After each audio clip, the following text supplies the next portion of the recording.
Anti-Federalist number 2 is John Dewitt number 2. We already talked about John Dewitt number 1. He wrote that back on October 22nd, 1787. And that was followed up by John Dewitt number 2, essay number 2, that went out just a couple days later, 5 days later, October 27th, 1787.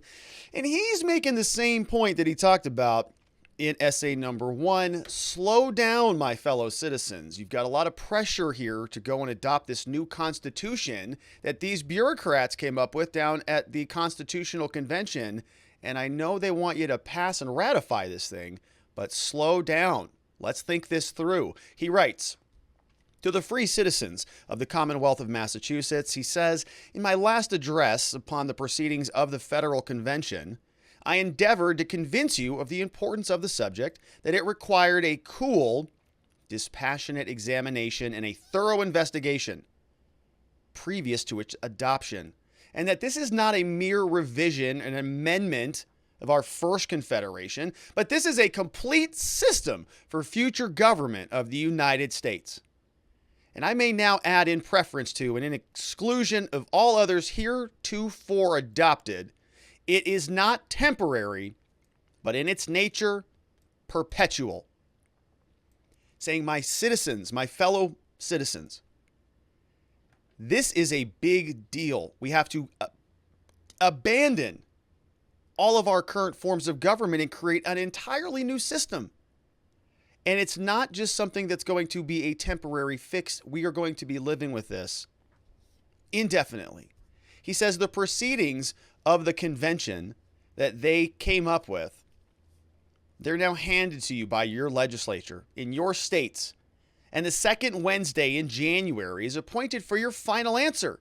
They're rushing you through this to enable you to give that with propriety, that your future reflections may produce peace. However opposed the present issue of your present conduct may be to your present expectations, you must determine that in order to support with dignity the federal union, it is proper and fit that the present confederation shall be annihilated.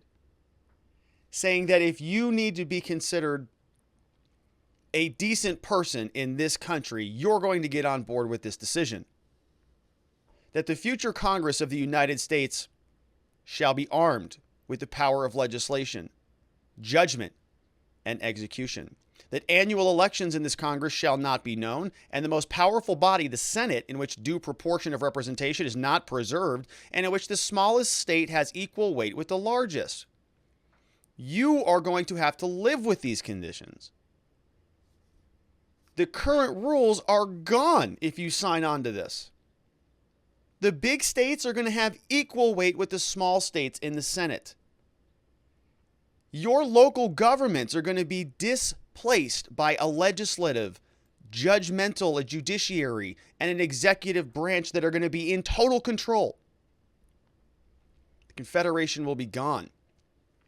He says, you will hereafter risk the probability of having the chief executive branch chosen from among you, and that it is wholly indifferent, both to you and your children after you, whether this future government shall be administered within the territories of your own state, or whether they are 4,000 miles away from them. That's going to be your president. It says you must also determine that they shall have the exclusive power of imposts and the duties on imports and exports.